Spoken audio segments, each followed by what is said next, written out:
Hey there, Bible study people. This is Pastor John picking up from chapter 2, and we just finished the wedding at Cana in Galilee.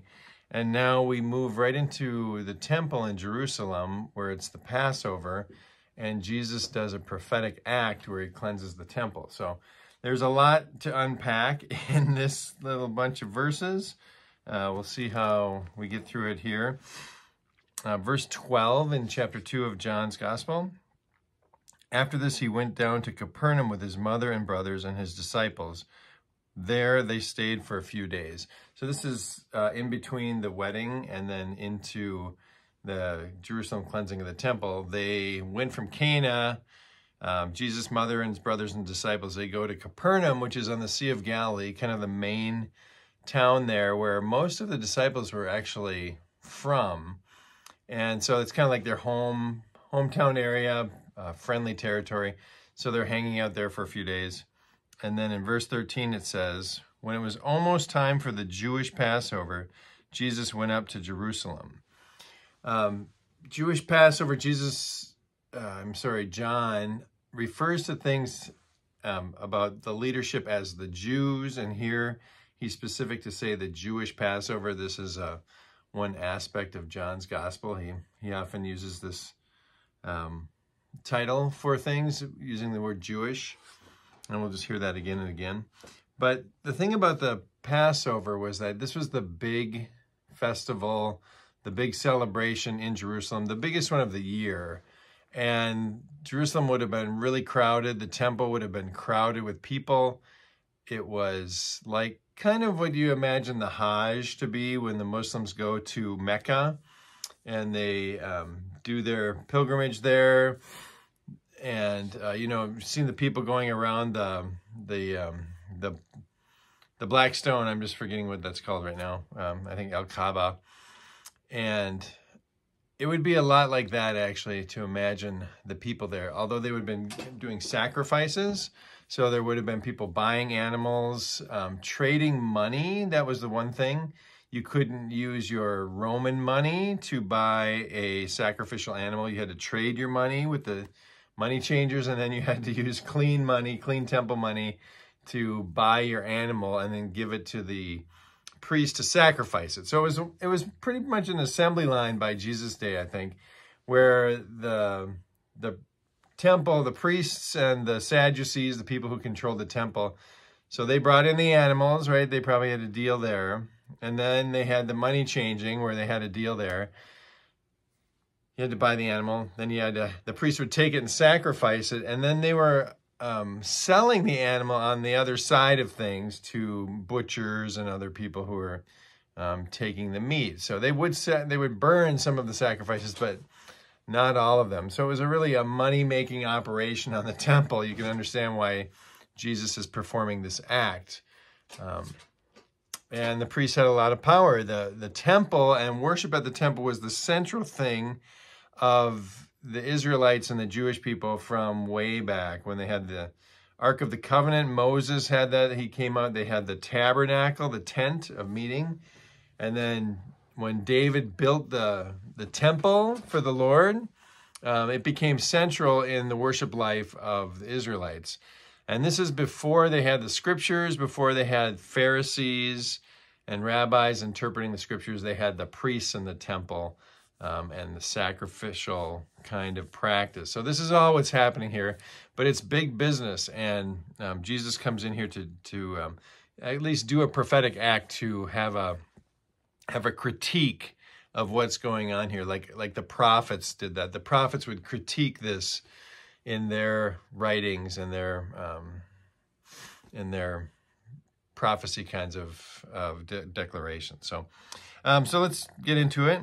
Almost time for the Jewish Passover. They're there in Jerusalem. Verse 14, in the temple courts he found men selling cattle, sheep, and doves, and others sitting at tables exchanging money. So just like I talked about, this was the practice. There would have been a lot of people there, and you had to offer a sacrifice to atone for your sins and to make sure you were right with God. So everybody wanted to do that, especially at Passover. The Passover was the original story of the plagues and the angel of death in Egypt, and sacrificing the lamb and putting the blood on the doorpost, right, to avoid death, avoid the angel of death. In the same way, people would remember that this was the main festival to make a sacrifice for your sin. Very connected to that old story. So that's what they're doing. So Jesus made a whip out of cords and drove all from the temple area, both sheep and cattle. He scattered the coins of the money changers and overturned their tables. So Jesus does this prophetic act. It's an exhibition act, right? And this was something that the prophets of old did, and people understood that, right? So there's nobody stopping Jesus, which is interesting. They're kind of looking on, and we'll see that in a little bit here. So let me keep reading. To those who sold doves, he said, "Get out of here. How dare you turn my father's house into a market?" And the reference to a market, or to place where traders do things, this is the reference point. I think it's that is the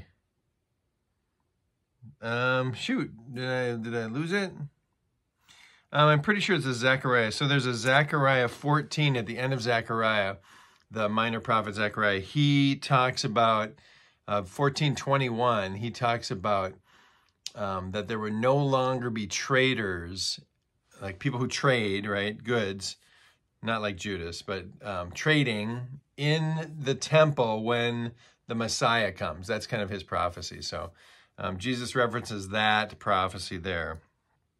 Verse 17, his disciples remembered that it is written, "Zeal for your house will consume me." And that is from Psalm 69, verse 9, talking about the one who is the same sort of messianic figure, right? The prophets and the Psalms do these little references to this one. It's not really clear. It's a little mysterious on who this messianic figure is, and these little bits of prophecy kind of come in here. Isaiah captures that a little bit more strongly than some of these other prophets and Psalms, but it's all part of the same thing here. So they remember, and they quote, the narrator quotes the Psalm about zeal for my house. So zeal is like a passion, right? Not anger. Sometimes they talk about Jesus being angry, but it's really a passionate response, right? Verse 18, then the Jews, so this is the leadership when John says the Jews demanded of him, "What miraculous sign can you show us to prove your authority to do this?" So they understand, right? The leadership understands that he's doing a prophetic act. And if you look back in the Old Testament prophets, they would do lots of prophetic acts. Like there's some crazy ones, really crazy ones, like like Hosea is famous for marrying a prostitute, right? And having children with him and naming funny names like "not my people." That's a prophetic act. Ezekiel had to go naked for 3 years as showing what would happen to the people. They'd be stripped away. That was a prophetic act. There's other ones that he did, like building little models of the city under siege. That was a prophetic act.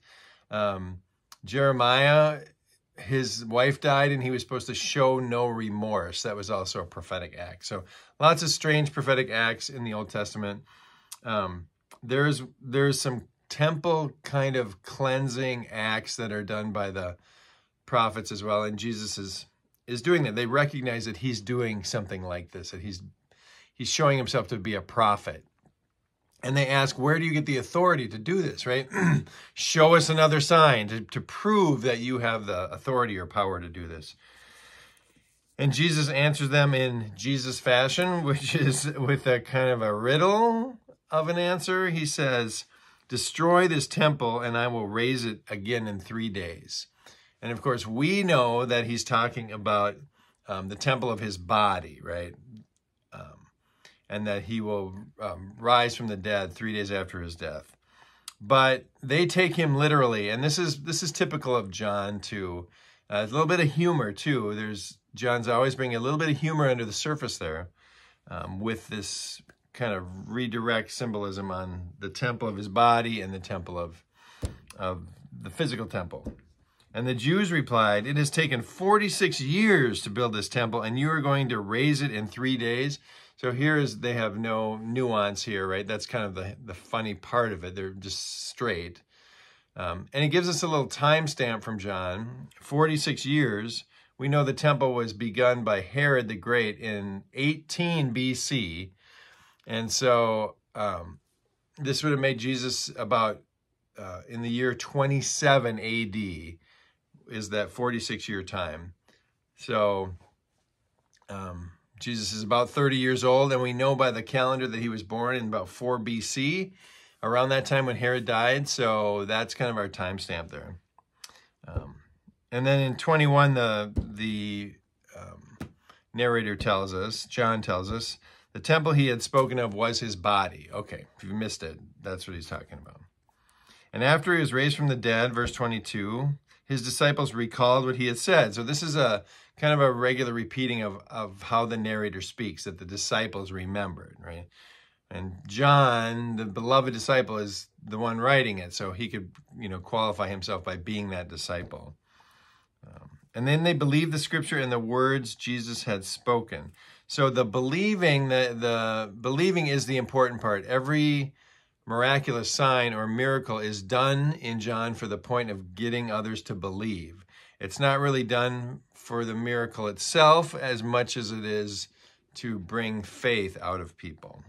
So, and then 23, while he was in Jerusalem at the Passover feast, many people saw the miraculous signs he was doing and believed in his name. So it gets twice. We heard twice that this miracle, this miraculous sign, has gotten them to believe, and that's the important part. And then verse 24, Jesus would not entrust himself to them, for he knew all people. He did not need man's testimony about man, for he knew what was in a man. So it's kind of a reference back to the chapter 1 where the darkness did not understand the light, right? And he made all things, but the world did not receive him. Even though he knew the world, he made the world did not receive him. It's this same kind of echo of that Jesus didn't need the testimony of people. They wouldn't understand. So he only, he testifies to himself. John's testimony and God's testimony are enough. John the Baptist, that is. So that's kind of the cleansing of the temple in a nutshell. It took 12 minutes. There's a lot more in there we could have gone into, but we're moving on. So thanks for listening.